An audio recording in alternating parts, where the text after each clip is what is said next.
시편에 있는 많은 말씀들이 찬양으로 불리워지는데 그중에 121편은 아마 여러분이 흔히 많이 듣고 불렀던 그런 찬양의 내용들이 이 시편 121편에 있을 것으로 여겨집니다. 120편부터 15편의 시편이 성전에 올라가는 노래, 그렇게 말씀을 드렸죠. 필그림 송스, 성전을 향하면서 올라가는 그런 시. 그 가운데 이제 121편 우리가 묵상하기를 원하는데요.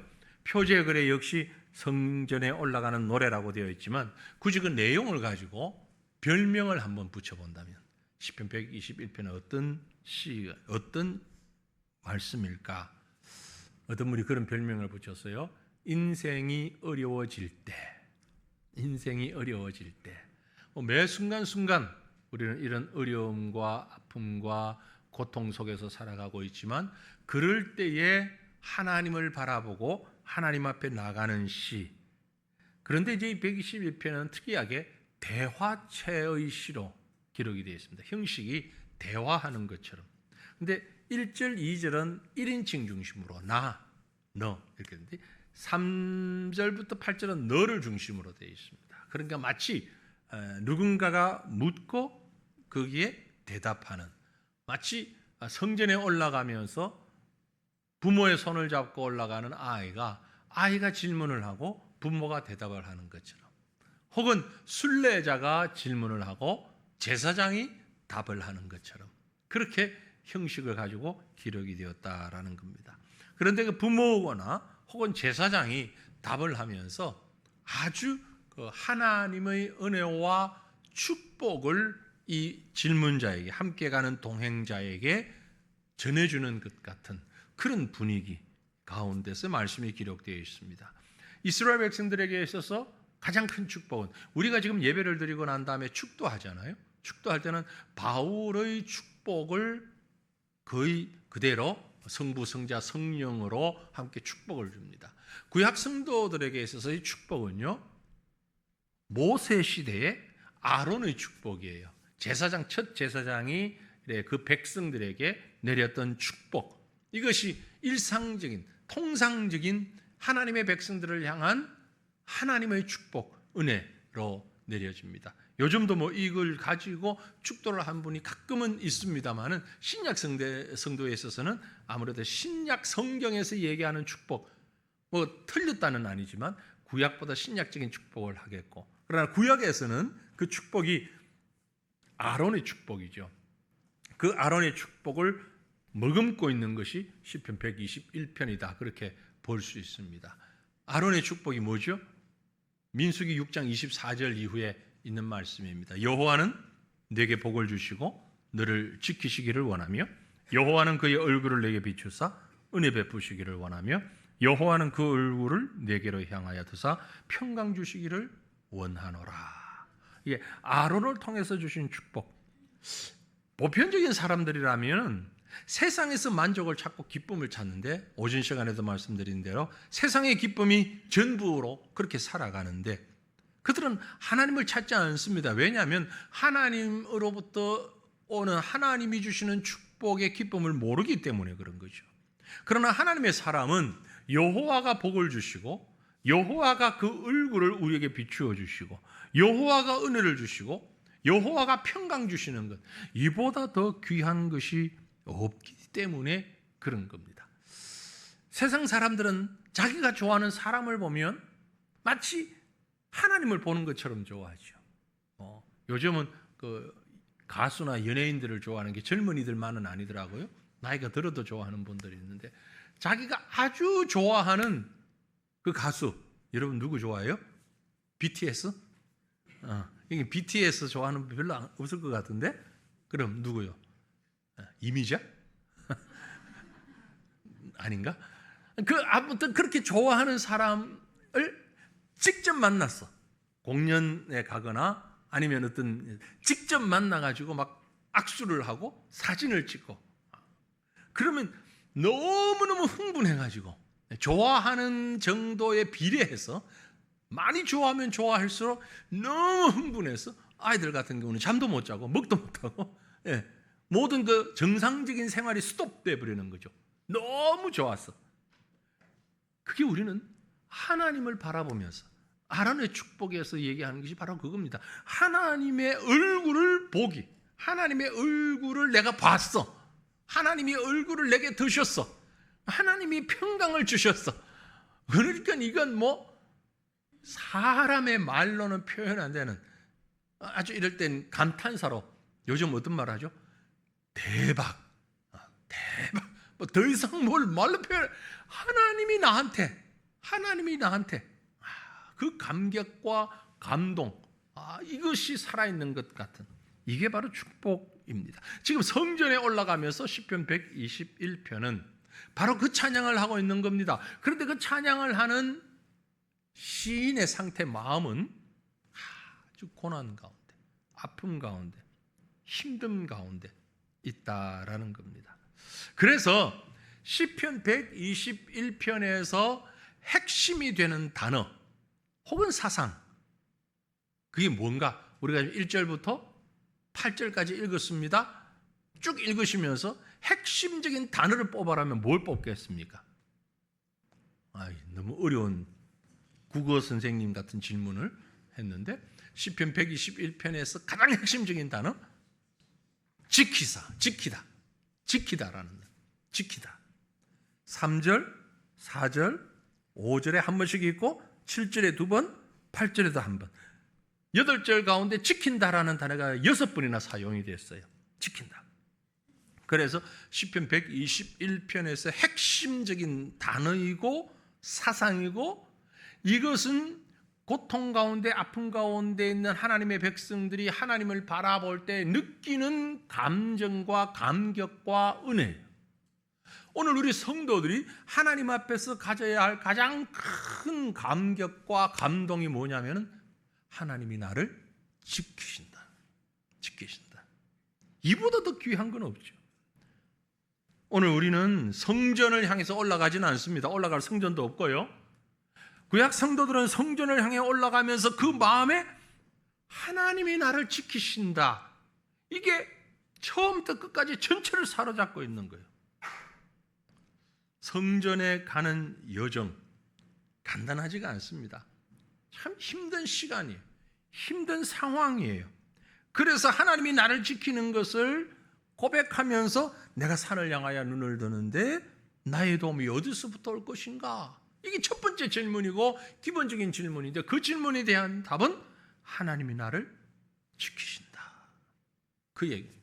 자, 그 내용을 조금 더 구체적으로 우리가 들어가 보면 121편에서 우리에게 주고 있는 메시지는요, 우선 순례자의 길을 가는 자들입니다. 우리는 순례자다. 순례자, 인생이라고 하는 낯선 길을, 또 험한 길을 살아가는 순례자입니다. 누가 그런 얘기를 하더라고요. 자녀가 아주 그 사춘기를 맞아가지고 너무 이해 안 되는 행동을 하니까 속상해서 엄마가 하는 말이, 야, 너도 사춘기 처음이지만 나도 갱년기가 처음이야. 너도 처음이지만 나도 처음이야. 그렇죠. 우리가 살아가는 인생 다 처음이잖아요. 다 처음이죠. 지금 65세 되신 분들 66세를 살아보셨습니까? 살아본 적 없잖아요. 66세 되신 분은 67세 살아본 적 없잖아요. 예. 20살이 된 사람은 21살을 살아보질 못했잖아요, 지금. 그러니까 우리가 살아가는 인생은 늘 새로운 삶입니다. 그래서 새로운 시간들을 어떻게 살아갈지 다 모르는 거예요. 2026년 6월을 우리가 살고 있는데 2026년 7월은 우리가 살아본 적이 없어요. 이 중에 그 누구도, 그죠? 2026년 7월을 살아본 사람이 없어. 모르는 길을 다 가고 있단 말이에요.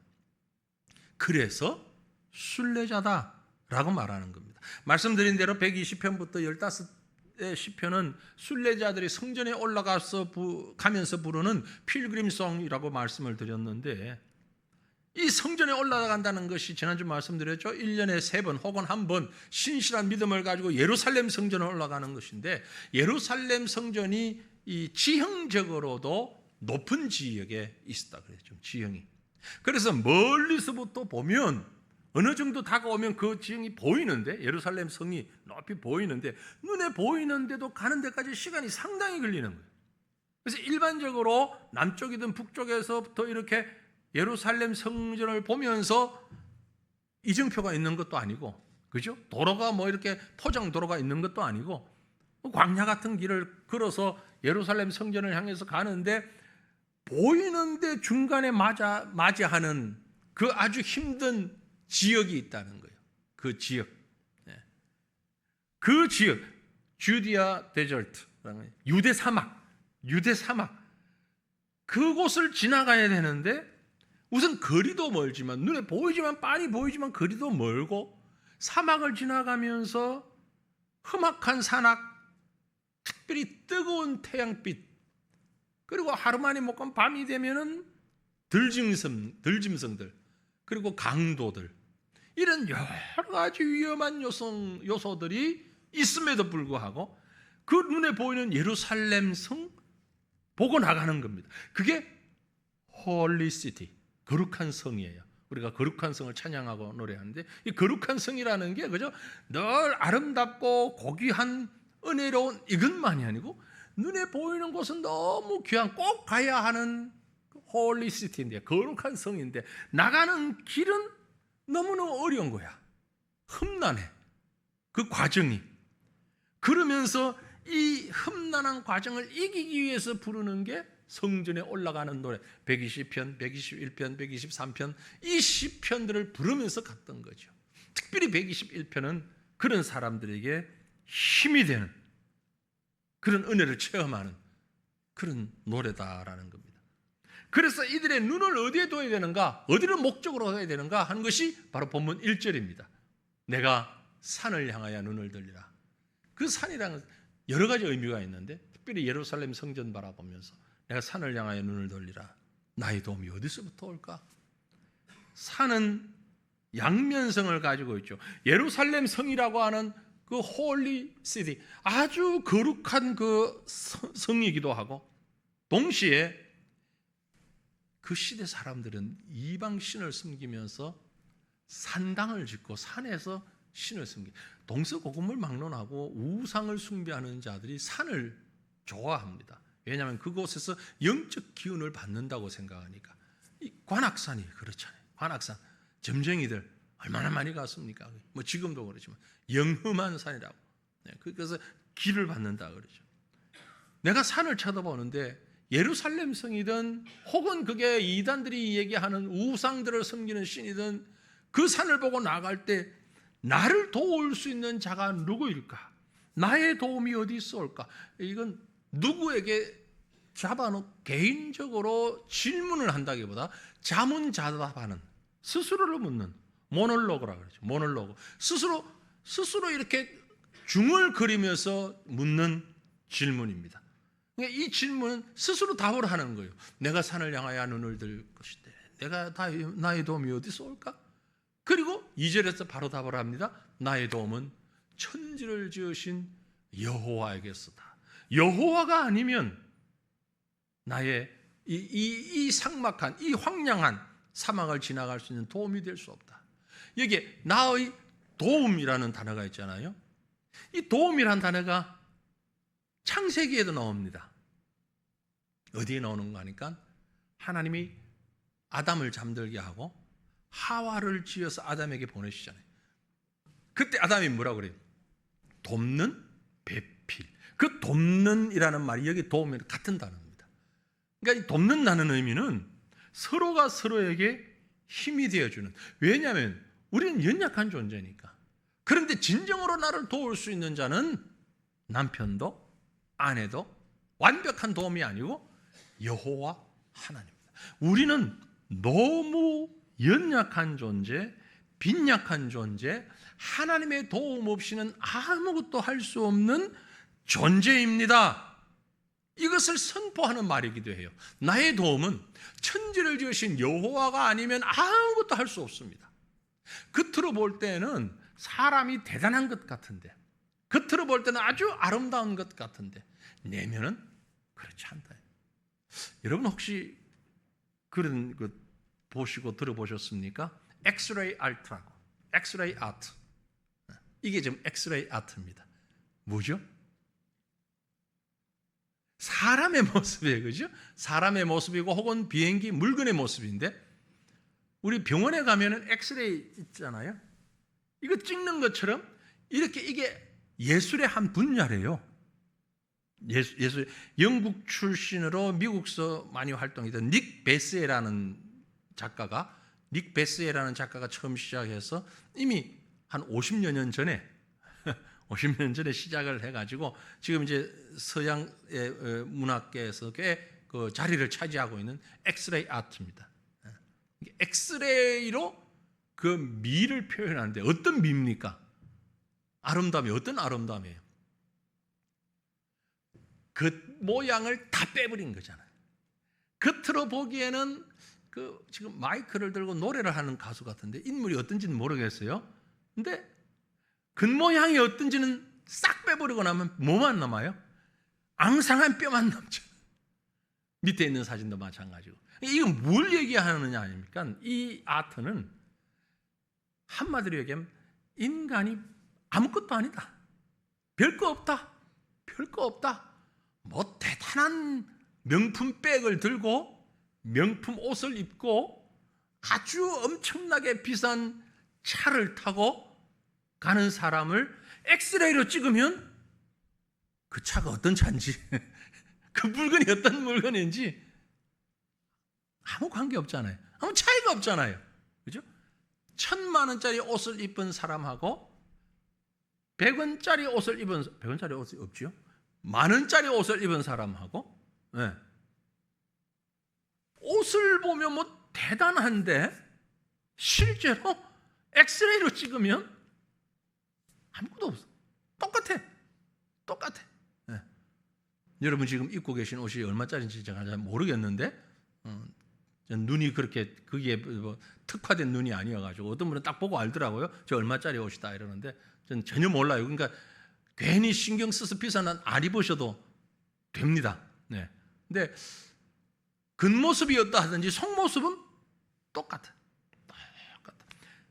다른 말로 얘기하면 세상에서 귀하다고 여기는 것들 많은 것들이 사실 엑스레이로 찍어보면 똑같다. 우리 눈에 보이는 세상의 산들, 그 세상의 산이 어떤 것이 있을까요? 돈, 명예, 스펙, 뭐 힘. 그게 우리를 완벽하게 지켜줄 것 같아 보이지만 대단히 웅장해 보이지만 영적인 엑스레이로 들여다보면 생명도 구원의 능력도 없는 텅 빈 껍데기입니다. 그래서 저는 이 사진을 이렇게 보면서 그런 생각이 들어요. 가끔 우리가 영적인 시각의 엑스레이로 바라볼 필요가 있겠다. 우리 자신을 우리에게 때로는 힘이 되기도 하고 그 결론은 결국 하나님으로부터 오는 도움이 아니면 더 어떤 것도 온전한 도움이 될 수 없다. 그래서 오늘 2절 말씀 나의 도움은 천지를 지으신 여호와이겠습니다 라는 말씀을 떠올릴 때마다 여러분 엑스레이를 한번 생각해 보시면 좋을 것 같아요. 나의 도움은 천지를 지으신 여호와가 아니면 다 세상의 모든 것은 다 껍데기 뿐이다. 그러면서 이제 그 다음 절로 넘어갑니다. 하나님은 우리를 완벽하게 지키시는 분입니다. 3절 이후에 이 시인은 순례자에 대한 하나님의 보호하심에 대한 확신을 2중, 3중 거듭 선언하고 있습니다. 3절입니다. 여호와께서 너를 실족하지 아니하게 하시며 너를 지키시는 이가 졸지 아니하시리로다. 실족한다는 얘기는요, 비틀거리다가 미끄러지고 넘어진다 이런 얘기예요. 말씀드린 대로 예루살렘 성전 직전까지 가기 위해서 이 유대 사막을 지나가는데 사막이라고 하는 곳이 그렇잖아요. 돌멩이도 있고 먼지도 날리고 때로는 아주 위험한 그런 뾰족한 그런 바위도 있고 자칫 잘못하면 발을 디뎠는데 삐끗해서 잘못 디딜 수 있는 발목이 삐거나 넘어지거나 할 수 있죠. 그게 실족하는 겁니다. 육체적으로 뿐만이 아니고 우리의 영도 마찬가지고 실족하게 되면 자칫 이 언덕길이라든지 가게 되면 낭떠러지가 되는 거죠. 여러분, 캄캄한 밤에 혹은 전혀 포장이 되지 않은 산악길에 어린아이와 함께 간다. 아주 몸을 가누기 힘든 노인과 함께 간다. 한번 생각해 보세요. 따라가면서 가는 게 얼마나 어렵겠어요. 얼마나 힘들겠어요. 그런데 우리 하나님은 그런 길을 갈 때 우리로 실족하지 않도록 하기 위해서 4절입니다. 이스라엘을 지키시는 이는 졸지도 주무시지도 아니하신다. 졸지도 아니하시고 주무시지도 아니하신다. 저는 이 말씀 보면서 그 생각을 했어요. 예전에 군대 있을 때에 훈련을 받잖아요. 저 전방부대에서 훈련, 뭐 후반도 마찬가지지만 훈련을 할 때 야간 훈련 하거든요. 또 행군 훈련, 야간에 행군하는 훈련을 하면은요 참 힘들어요. 첫날은 또 그렇다 치고 이게 이틀 사흘 계속되면 자 강원도 전방부대라고 하는 곳은 달빛 별빛 말고는 아무것도 없잖아요. 가로등이 있는 것도 아니고. 그런데 이제 행군을 합니다. 줄을 서가지고 깜깜하니까 보이는 게 하나도 없어요. 칠흑 같은 어둠, 바로 그런데 보이는 건 바로 앞에 사람 뒤통수만 보여요. 그 철모 반짝이는 그것만 보여요. 그러니까 바로 앞에 사람만 보고 가는데 이게 10분 20분도 아니고 몇 시간씩 그렇게 가보면은요 몸은 피곤하죠. 보이는 건 없죠. 자면서 걸어가요. 행군하면서도 잔단 말이에요. 이스라엘 백성이 지금 그와 유사한 상황을 말하고 있는 겁니다. 그런데 하나님께서 졸지도 않고 주무시지도 아니한다. 나는 졸고 나는 잠을 자는데 하나님은 졸지도 않고 주무시지도 않는다. 왜 시인이 하나님을 졸다 졸지 않는다 이런 표현을 할 생각을 했을까? 실질적으로 구약시대 성도들은 주변의 그런 얘기들과 그런 주장들을 많이 듣고 보고 일상화되어 있던 거죠. 무슨 말이냐면요, 하나님 이외의 다른 신들, 우상들, 실존하는 신은 아니죠. 인간들이 만든 신이지만 인간들이 우상을 만들고 섬기고 하다 보니까 무엇을 생각했는가 하니 열심히 우상에게 기도하고 뭔가 막 간청하는데 응답이 없잖아요. 그러면 이 우상이, 이 신이 지금 잠깐 주무시나 보다. 그래서 내가 기도하는 걸 못 듣나 보다. 이렇게 생각을 한 거예요. 엘리야가 갈멜산에서 바알 선지자들과 함께 제사 대결을 벌이는 장면이 있잖아요. 그때 이 바알 선지자들이 막 몸을 찢고 야단을 합니다. 아주 야단을 하면서 부르고 할 때에 응답이 없잖아요. 아무 답이 없잖아요. 그때 엘리야가 비꼬면서 무슨 말을 합니까? 열왕기상 18장에 정오에 이르러는 엘리야가 그들을 조롱하여 이르되 큰 소리로 부르라. 좀 더 크게 불러봐라. 그는 신인즉 묵상하고 있는지, 혹은 그가 잠깐 나갔는지, 혹은 그가 길을 행하는지, 혹은 그가 잠이 들어서 깨워야 할 것인지. 이건 지금 엘리야가 비꼬는 말이지만 비꼬는 말 속에는 실제로 이들이 그렇게 믿고 있었다. 실제로 바알을 섬기는 사람들, 우상을 섬기는 사람들은 그들의 믿음 가운데에 그들의 신이 잠도 자기도 하고 그들의 신이 잠깐 외출해서 못 들을 수도 있고 내가 빨리 말을 해서 혹은 너무 작게 얘기를 해서 신이 내 말을 놓칠 수도 있다고 생각을 했던 거예요. 그들이 섬기는 신은 그런 신이었단 말이에요. 그러니까 지금 엘리야가 그걸 이렇게 비꼬고 있는 겁니다. 즉 이 말은 사람이 만든 우상은, 사람이 만든 신은 한계가 있다. 한계가 있다. 여러분, 사람이 만든 신 가운데 가장 완벽한 신이 누구일 것 같습니까? 사람이 만든 신 가운데 가장 완벽한 신, 사람이에요. 그 이상은 못 가요. 서양에서 신을 만들었어요. 그 신들의 세계를 소설로 쓰듯이 얘기를 만들었어요. 유명한 그리스 로마 신화예요. 그 신들을 보면 이름은 신인데 결국 사람이에요. 사랑하고 미워하고 질투하고 싸우고 전쟁하고, 그죠? 결국 모양을 그려도 사람이에요. 동양에서 만든 신은요, 부처줘요. 최고의 신이. 그 부처도 역시 사람의 모양을 하고 있어요. 앉아있어요. 얼굴이 있어요. 결국 사람이 만든 최고의 완벽한 신이라는 존재는 사람이다. 왜? 그 이상은 해보질 않았기 때문에. 더 이상은 뭔가를 찾을 수가 없는 거예요. 지금 세계적인 이 학계에서, 전 세계적인 학계에서 앞선 학자들이 큰 염려하고 있는 문제가 있다고 해요. 걱정거리가. 그 걱정거리가 뭔가 하니, 인류가 지금까지 연구하고 개발하고 하는 모든 학문과 과학이 이제 더 이상 발전되기가 어렵다. 왜 그런가 하니까 AI라고 하는 걸 사람들이 만들어가지고 이제 그걸 활용하기 시작합니다. 그러니까 우리 가까이 있어 놓고 보면 요즘 우리 공부하는 사람들이 예전처럼 그렇게 공부를 안 해요. 안 해도 돼요.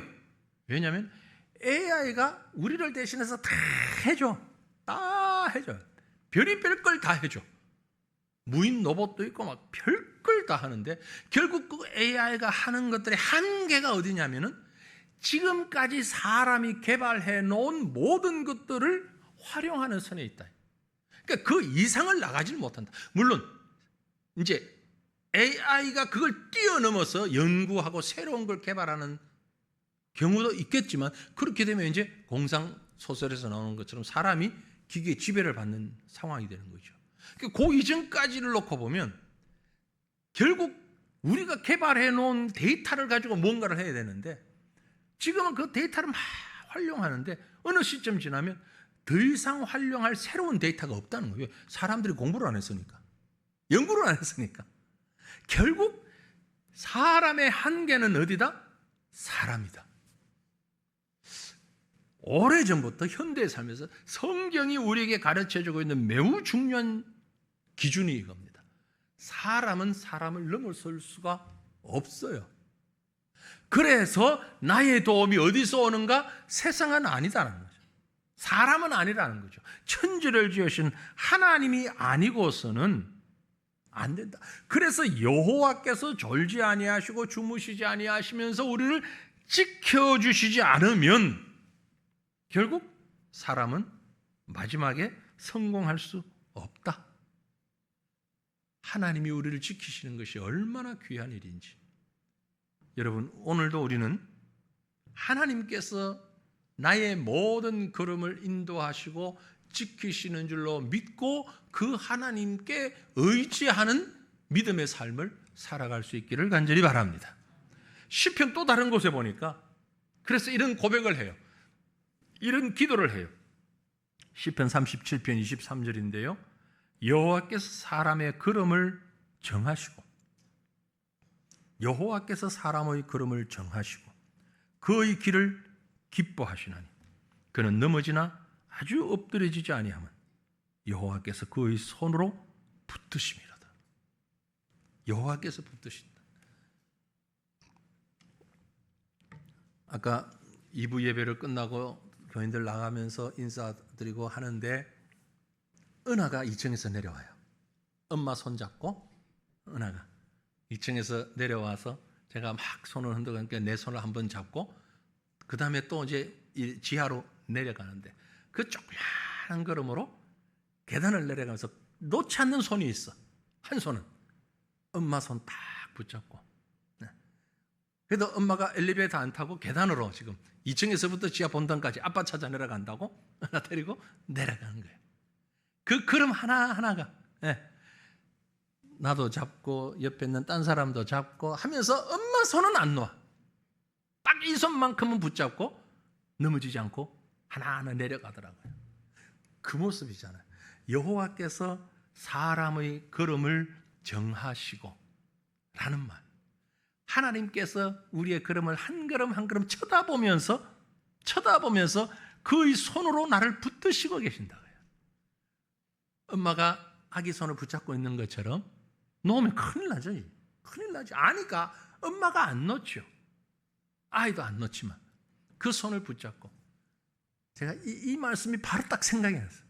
여호와께서 사람의 걸음을 정하시고 엎드리지 않도록, 넘어지지 않도록 여호와께서 그의 손으로 그를 붙드심이로다. 하나님께서 우리 손을 붙잡고 계십니다. 그게 하나님이 우리를 지키심입니다. 우리 인생이 지금까지 살아오면서 때로는 넘어지고 부딪히고 부수어지기도 하고, 그럼에도 불구하고 여기까지 이른 것은 하나님의 손이 우리를 붙잡고 오셨기 때문입니다. 그래서 이 3절 또 4절에서 지키신다, 우리를 지키신다. 그 히브리어로 샤마르라는 말인데요. 샤마르, 지키신다. 지킨다는 얘기는요, 보초가 문을 지키는, 파수꾼이 밤을 지새우며 문을 지키는, 군인들이 경계 근무를 하기 위해서 밤을 새우면서 지켜보고 있는, 이게 샤마르입니다. 지킨다. 하나님께서 우리를 그렇게 지키십니다. 그래서 우리가 걸어가는 길이 순례자의 길이라 할지라도 넘어지지 않는 겁니다. 뿐만이 아니고 우리를 해칠 수 있는 그 무엇도 세상에는 없어요. 하나님의 보호하심이, 하나님이 나를 지키고 계시기 때문에 세상이 우리를 어떻게 할 수 없다. 그 선언을 5절에서 합니다. 뭐라고 하죠? 여호와는 너를 지키시는 이시라. 여호와께서 내 오른쪽에서 내 그늘이 되신다. 그늘, 요즘같이 햇빛이 막 뜨거울 때 그늘은 얼마나 시원합니까? 특별히 이스라엘 그 팔레스타인 지역은 낮에 뭐 40도 이상 올라가는 그런 날씨예요. 근데 습하지 않으니까, 건조하니까 그늘에만 가도 시원해요. 그런데 여기 여호와께서 나를 지키시는데, 우리를 지키시는데 어느 편에서? 내 오른편에서. 왜 오른편이라고 했을까? 제가 여기 서 있으면 저희 오른편에서. 근데 어떤 분이 해석을 했는데 아주 좀 멋진 해석을 했어요. 왜 왼편이 아니고 오른편일까? 왼손잡이들 죄송합니다. 대부분은 오른손잡이니까. 전쟁을 하는 사람들이 옛날 무장을 보면 전쟁하는 사람들이 필수적으로 가져야 되는 두 가지 무기가 뭐죠? 칼하고 방패겠죠. 그럼 방패가 오른손에 듭니까? 왼손에 듭니까? 방패를 왼손에 들죠. 오른손은 칼을 들어요. 그럼 상대적으로 적이 공격해 올 때 취약 부분이 오른쪽일까요? 왼쪽일까요? 화살이나 이렇게 들어오면 왼쪽에 방패가 있으니까 이걸로 막을 수가 있지만 오른쪽은 칼이 있으니까 이걸 막을 수가 없잖아요. 그런데 그 취약 부분을 하나님이 내 오른편에 서서 막아주신다 이 말이에요. 네. 이해가 되시죠? 오른편이건 왼편이건 하나님이 막아주시면 뭐 완벽하게 막아주시겠지만, 내 입장에서 볼 때, 나 위치에서 볼 때 그래도 내가 방패를 잡고 있는 쪽이 왼쪽인데 더 취약한 오른쪽에 하나님께서 서셔서 나를 막아주셔. 여호와는 너를 지키시는 이시다. 그런데 여호와께서 너희 오른쪽에서 너희 그늘이 되신다. 완벽하게 우리를 막아주시고 우리의 연약한 부분을 보존해 주신다라는 의미입니다. 더 나아가서 6절에 낮의 해가 너를 상하게 하지 아니하며 밤의 달도 너를 해치지 아니하리로다. 낮의 해, 밤의 달. 낮에 빛을 비추는 것이 해입니다. 낮을 주관하는 것이 해예요. 밤을 주관하는 것이 달이에요. 그 해와 달, 낮과 밤. 팔레스타인 지역의 이 사람들은 낮은 낮대로 뜨거워서 힘들고 고온하기 때문에 온도가 높고 뜨거워서, 밤은 밤대로 상대적으로 추워서 힘든 거죠. 그래서 유대인들이 꼭 필요했던 것이 겉옷이잖아요. 겉옷을 꼭 입고 있었던 것이, 겉옷이라고 하는 게 햇빛이 많이 비칠 때는 오히려 이 겉옷이 햇빛을 막아주는 거예요. 덥기는 하지만 햇빛을 막아주고, 밤이 되면 추위를 막아주고, 그러기 위해서는 겉옷이 필요한 거죠. 그 낮과 밤의 모든 것 가운데 하나님이 지켜주신다라고 얘기하는 겁니다. 특별히 낮의 해, 육체적인 위험, 밤의 달, 정신적이고 영적인 위험 다 막아주는. 우울증 있는 분들은 낮보다 밤이 힘들죠.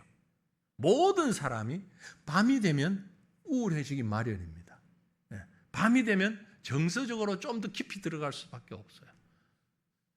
마귀가 우리를 유혹하는 것도 낮보다는 낮에도 유혹하지만 밤에 더 많이 유혹을 해요. 그래서 낮의 해, 밤의 달이 나를 해치지 못한다라는 얘기는 육체적이건 정신적이건 그것이 어느 쪽이든 나를 해치지 못하도록 하나님이 나의 오른편에서 내게 가장 취약한 부분이 있잖아요. 사람마다 어떤 사람은 경제적인 부분, 어떤 사람은 성적인 부분, 어떤 사람은 명예욕적인 부분, 여러 가지 취약한 부분이 있을 텐데 그 취약한 부분에서도 하나님이 나를 막아서 계신다. 완벽하게 나를 보호하신다는 것을 얘기합니다. 그래서 마지막으로 우리를 향한 하나님의 보호하심이 완벽할 뿐만이 아니라 또한 영원하다는 얘기를 합니다. 7절에 여호와께서 너를 지켜 모든 환난을 면하게 하시며 또 내 영혼을 지키신다. 두 분이나 지킨다는 말이 나왔죠. 하나님이 우리를 지켜주셔서 환난을 면하게 하신다. 환난을 면하게 한다라는 얘기는요, 환난을 만나지 않도록 한다는 것이 아니고 환난에서 이기게 한다는 표현입니다. 우리말로 이걸 면한다라고 표현됐는데 사실은 그 영어로 번역된 걸 보면은요, 우리를 지키신다. 그 환난에서부터 아예 환난이나 어려움이 우리에게 다가오지 못하도록 한다 이 말이 아니라 그런 인생은 없습니다. 환난을 한 번도 만나보지 못한 그런 인생은 없어요. 그 환난은 오기 마련인데 만나기 마련인데 만났을 때에 keep 우리를 지킨다. 그 환난에서 그래 넘어지지 않도록 부족하지 않도록. 시편 23편 우리가 잘 알죠. 여호와는 나의 목자시니 내게 부족함이 없다. 내게 부족함이 없도록 나를 지키시고 보호하시고 환난 가운데서도 그 환난에 넘어지지 않게 하신다라는 얘기입니다. 우리가 환난의 한복판을 지나갈 때도 내 영혼을 오염시키거나 혹은 파멸되지 않도록 나를 지켜 보호하시는 것을 말하죠. 8절입니다. 여호와께서 너의 출입을 지금부터 영원까지 너의 출입을 들어오고 나가는 것, 이건 다른 말로 얘기하면요, 일상생활을, 나의 일상을 지금부터 영원까지 지키시리로다. 하나님이 우리의 출입을 지키신다는, 일상을 지켜주신다. 여러분 아침에 출근할 때 다녀올게 그러고 나가시죠? 다녀오세요 그러고 보냅니다. 그런데 어느 날 갔는데 안 들어온다면 어떻게 된 거죠? 인생이 끝난 거잖아요. 우리 언제 다녀오세요 했는데 나간 문을 들어오지 못할 수도 있는 겁니다. 우리 모두는 그런 일을 당하지 않으면 좋겠지만, 그러니까 일상이 끊어진다는 것을 얘기한 거예요. 너의 출입을 지금부터 영원까지 지킨다는 얘기는 가면 올 때까지 지켜준다는 얘기예요. 출근을 하면 집에 귀가할 때까지 지켜주는 거예요. 다녀오세요 그럼 다녀오실 때까지 지켜준다는 얘기예요. 이게 하루하루가 모여지면 우리의 평생이 되는 거죠. 우리의 영혼이 되는 거죠. 하나님께서 우리를 매 순간순간마다 보호하여 주셔서 집을 나가면 집에 돌아올 때까지, 우리가 일어나면 잠들 때까지, 잠들면 일어날 때까지 하나님이 우리와 함께 해주셔서 내 오른편에서 나의 능력으로 보호하시는 그런 은혜가 임한다라는 것을 말씀하고 있습니다. 시편 121편은요, 이렇게 하나님과 동행하면서 하나님이 주시는 보호하심, 하나님의 함께 하심으로 인하여서 성전에까지 이르도록, 그 과정에 어떤 과정이 있다 할지라도 이르도록 보호해달라는 찬양이며 기도인 것입니다. 우리의 성전은 어디입니까? 주님이 계신 영원한 하늘 도성이죠. 그곳으로 나아가는 순례의 길을 저와 여러분이 지금 걸어가고 있어요. 지금까지 왔던 것처럼 앞으로 우리 앞에 어떤 일들이 다가올지 모릅니다. 사방은 위험으로 가득 차 있습니다. 안전한 듯 보이지만 사실은 엄청난 위험의 요소들이 우리 주변엔 너무 많이 산재해 있습니다. 숨쉬는 공기부터, 먹는 물과 음식부터, 만나는 사람들, 또 행하는 일들, 매일같이 도로에 나가서 차를 운영하고 사용하고 이 모양 저 모양으로 여러 가지들을 사용하는데 그 속에서 하나님이 지키지 아니하시면 우리는 우리의 길을 담보할 수가 없어요. 순례자의 길을 가는 거예요. 우리 앞에는 엄청난 많은 산들이 있습니다. 내가 산을 향하여 눈을 들리라. 나의 도움이 어디서부터 올 수 있을까? 창조주 하나님이 아니면 우리의 이 삶의 길을, 하나님 나라에까지 이르는 이 삶의 길을 온전하게 보호하고 인도하시는 분은 없음을 우리는 고백할 수밖에 없습니다. 우리는 엑스레이기로 우리 자신을 찍은 것처럼 그 모양을 다 내려놓고 나면 남은 것은 아무것도 없어요. 연약한 뿐입니다. 이제 이 모든 것을 하나님께 맡길 수 있기를 바랍니다. 그 하나님은 졸지도 아니하시고 주무시지도 아니하시고 나의 오른편에서 나의 그늘이 되어 주시는 하나님이신 것을 믿고 그 하나님과 동행하면서 주님의 성전에까지 이르는 우리의 삶의 여정을 살아가는 우리 모두가 될 수 있기를 주님 이름으로 축원합니다.